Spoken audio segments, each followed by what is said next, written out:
我哋喺屋企整酸湯魚嘅時候咧，如果你直接落鑊啊，咁就大錯特錯啦。咁樣咧，再好嘅食材啊都嘥晒啦。下邊我就將飯店大廚嘅方法咧，全部分享俾大家。只需要幾個關鍵嘅小技巧咧，整出嚟啊，仲好食過出邊買嗰啲。想學嘅記得點讚收藏好啦。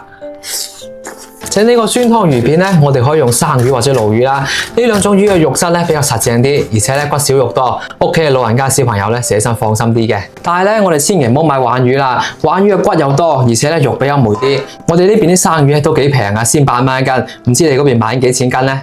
生魚嘅蛋白質含量咧係比較高嘅，而且咧比牛肉仲好吸收。平時用腦過多嘅學生哥咧都可以食多啲。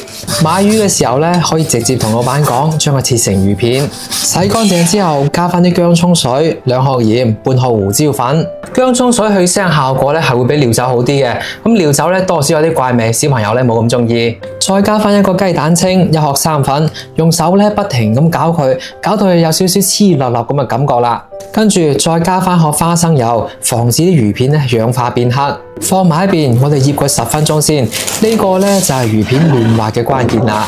我每日都會分享一啲簡單又健康嘅家常菜，中意嘅話咧可以點個小紅心關注支持一下，唔該晒大家。鍋入邊油熱咗之後咧，加翻啲薑蔥蒜辣椒入去，用細火炒咗啲香味出嚟之後咧，就可以進入下一步啦。倒一碗清水入去，再加翻2大殼呢個金酸湯醬，佢咧就唔使再加鹽同埋醋噶啦。呢個酸湯醬嘅味道咧係夠晒香噶啦。我哋先用大火將佢煮滾。呢個金湯醬咧就係我自己屋企成日用噶啦，佢啲味道咧搭配得好好嘅，最緊要係佢配料表咧非常乾淨。用佢嚟整酸湯肥牛啊、酸湯花甲咧都係超正噶，我將佢放喺視頻嘅左下角啦，大家想試下嘅都可以去睇睇。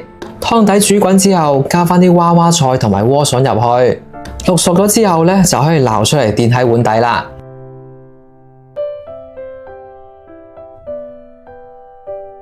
跟住再將醃好嘅魚片咧落鑊，用細火浸佢30秒咧就好關火啦。再連湯帶肉咧倒翻入碗入邊，嗰啲魚片咧寫身好似豆腐咁嫩嘅，入口即化，一啲腥味都冇。嗰啲配菜咧又吸晒啲酸湯嗰啲汁啊，真係酸爽開胃。